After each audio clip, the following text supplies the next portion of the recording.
આજે વાનપીપળીની પવિત્ર ભૂમિ પર અહીં આપણને માર્ગદર્શન પૂરું પાડવા અને આપણા ઉમેદવારોના સમર્થનમાં આજે વિજય વિશ્વાસ સભામાં અહીં આપણી મધ્યે ઉપસ્થિત આપણા સૌના માર્ગદર્શક અને હર હંમેશ દેશની જનતા માટે ગૃહમાં સરકાર સામે આંખમાં આંખ મિલાવીને મજબૂતાઈથી આપણા પ્રશ્નોને વાચા આપનાર આપણા જુજારુ નેતા રાજ્યસભાના સાંસદ શ્રી સંજયસિંહજીનું આપણે ખૂબ ખૂબ અહીંયા સ્વાગત કરીએ છીએ।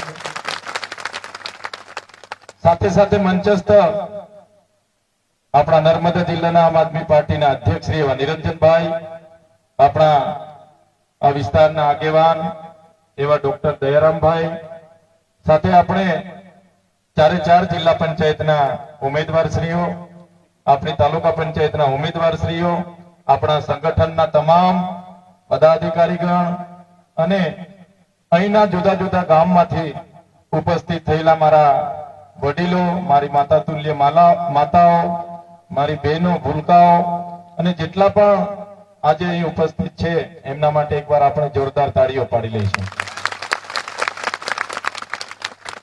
શરૂઆતમાં ગુજરાતમાં કહેવાતું હતું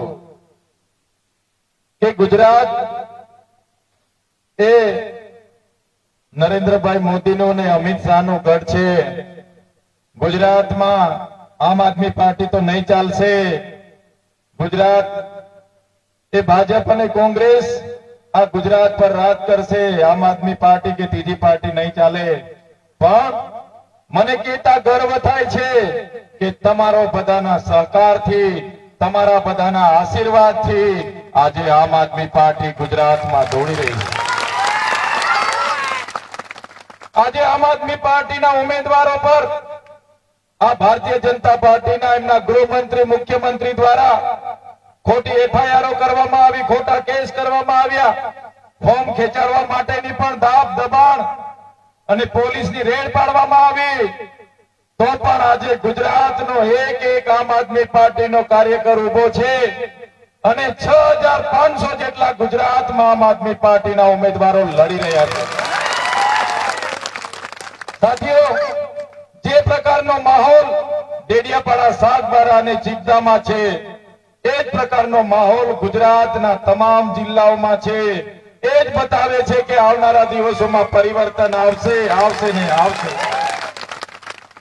જ્યારે દિલ્હીની ચૂંટણી હતી આજેથી 1 વર્ષ પહેલા, અને દિલ્હીમાં આ લોકોએ જે ખોટો કેસ કર્યો હતો માન્ય કેજરીવાલજી પર, માન્ય સંજયસિંહ, માન્ય સત્યેન્દ્ર જૈન, માન્ય મનીષ સિસોદિયાજી જેવા આપણા 6 મોટા નેતાઓને જેલમાં મોકલી દેવામાં આવ્યા। એક મુખ્યમંત્રી તરીકે પણ માન્ય કેજરીવાલજીને 6 મહિનાથી પણ વધારે જેલમાં રાખવામાં આવ્યા। એનું જ્યારે કોર્ટનું જજમેન્ટ આવ્યું ત્યારે કોર્ટે કીધું કે સીબીઆઈ, ઈડી અને પોલીસ પર એવા કોઈ પુરાવા નથી, 1 રૂપિયાની પણ રિકવરી થતી નથી, અને આમ આદમી પાર્ટીના કેજરીવાલજી સહિતના તમામ નેતાઓ નિર્દોષ છે। એ પુરવાર કરે છે કે આમ આદમી પાર્ટી ઈમાનદાર લોકોની પાર્ટી છે અને દેશની જનતા માટે લડનારી પાર્ટી છે। ભારતીય જનતા પાર્ટીમાં તમે જોઈ લો, એમના સાંસદના દીકરીની ટિકિટ માટે ઝઘડા થાય, એમના ધારાસભ્ય એમના ઘરમાં ટિકિટ અપાવવા માટે ઝઘડા કરે, એમના ઘરેથી તાલુકા પ્રમુખ બને, જિલ્લા પ્રમુખ બને, જ્યારે આમ આદમી પાર્ટીમાં તમારામાંથી તમે બતાવેલા લોકોને ટિકિટો મળે, આપ લોકોને ટિકિટો મળે, આમ જનતાને ટિકિટ મળે, સામાન્ય જનતાને ટિકિટ મળે, ત્યારે હું કહેવા માંગુ છું આમ આદમી પાર્ટી એ તમારી પાર્ટી છે, એ પાર્ટી તમારી છે ને તમારે જીતાડવાની છે। જ્યારે કેજરીવાલજી સાહેબ દિલ્હીમાં એમની કુનીતિથી થોડા મતથી હારી ગયા ત્યારે ગુજરાતમાં એવા પ્રચારો ચાલુ કરી દીધા લોકોએ કે આમ આદમી પાર્ટી દિલ્હીમાં હારી ગઈ, આમ આદમી પાર્ટીના નેતાઓ જેલમાં જતા રહ્યા, ચૈતર વસાવા જેલમાં જતા રહ્યા, એમનું પૂરું થઈ ગયું, હવે આમ આદમી પાર્ટી નહીં ચાલે, આમ આદમી પાર્ટી ખતમ। ત્યારે નેતાઓને આપણી 5 પીપળી ધરતીના પાવન ભૂમિ પર કહેવા માંગુ છું, तुमको क्या लगता था नहीं लौटेंगे? तुमको क्या लगता था नहीं लौटेंगे? गलत। जब तक तोड़ेंगे नहीं तब तक छोड़ेंगे नहीं। हमको क्या अंडू पंडू झंडू समझ के रखा है क्या? ये आम आदमी पार्टी वाले हैं, आम आदमी पार्टी वाले कभी झुकेंगे नहीं, लोगों के लिए लड़ेंगे।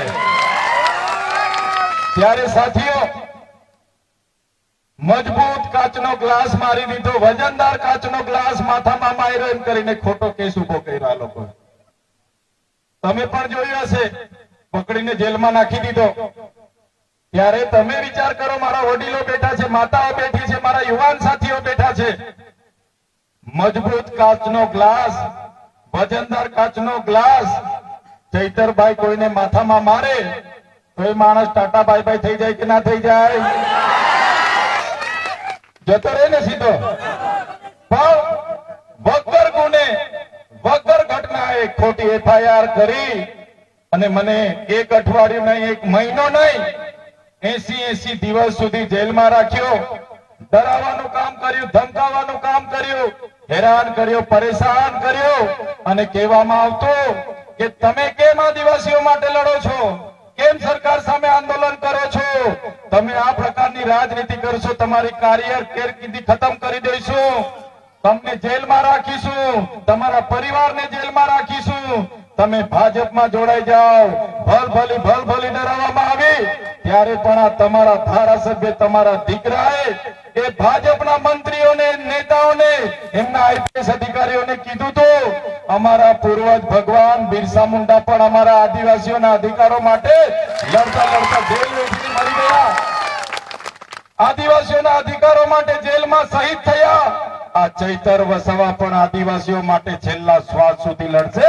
તમારી જેલોથી ડરવાવાળા લોકો નથી અમે, તમારી જેલોથી ડરવાવાળા લોકો નથી, અમે લડવાવાળા લોકો છે. આમ આદમી પાર્ટી એ આંદોલનમાંથી ઉભી થયેલી પાર્ટી છે. આમ આદમી પાર્ટીનો એક એક કાર્યકર દેશની સેવા માટે રાજનીતિમાં આવ્યો છે, જનતાની સેવા માટે રાજનીતિમાં આવ્યો છે. આજે પણ 9 મહિના જેટલો સમય થશે, ડેડિયાપાડામાં મને પ્રવેશબંધી ફરમાવવામાં આવી છે. ડેડિયાપાડામાં જવા દેવામાં નથી આવતા. પણ મને કહેતા આનંદ થાય છે, આજે જે પ્રકારે ડેડિયાપાડાની જનતા ડેડિયાપાડામાં ભેગી થઈ, મીડિયાવાળાએ પૂછી પાડ્યું 2-4 વડીલોને કે ભાઈ ચૈતર વસાવાને તો ડેડિયાપાડામાં આવવા નથી દેવાની સરકાર, તમે ઉમેદવારોને કઈ રીતના જીતાડી લાવશો? ત્યારે ડેડિયાપાડાની જનતાએ આજે કીધું, ભલે સરકાર ડેડિયાપાડામાં ચૈતર વસાવાને નહીં આવવા દે, ભલે સરકાર ડેડિયાપાડાથી ચૈતર વસાવાને બહાર કાઢી દેશે, પણ ચૈતર વસાવા તો ડેડિયાપાડાની જનતામાં રહે છે, ત્યાંથી ક્યારે બહાર નથી કાઢી શકવાના. ત્યારે આજે ડેડિયાપાડામાં જ્યારથી તમે મને ચૂંટીને મોકલ્યા છે, ત્યારથી ડેડિયાપાડામાં નેતાઓ આટા મારે છે. પર્યાવરણ મંત્રી, પાણી પુરવઠા મંત્રી, અનાજ મંત્રી, રસ્તા મંત્રી, ગટર મંત્રી, મુખ્યમંત્રી, નાયબ મુખ્યમંત્રી બધા જ આવે છે. અને નાયબ ગૃહમંત્રી, નાયબ મુખ્યમંત્રી તો જાણે ડેડિયાપાડામાં સાસરીઓ એવા 15 દાડે આવે છે. ખબર નહીં એમના ભાજપના ડેડિયાપાડા વાળા નેતાઓ એમને શું જમાડે છે કે 15 દિવસ ડેડિયાપાડામાં આવે છે.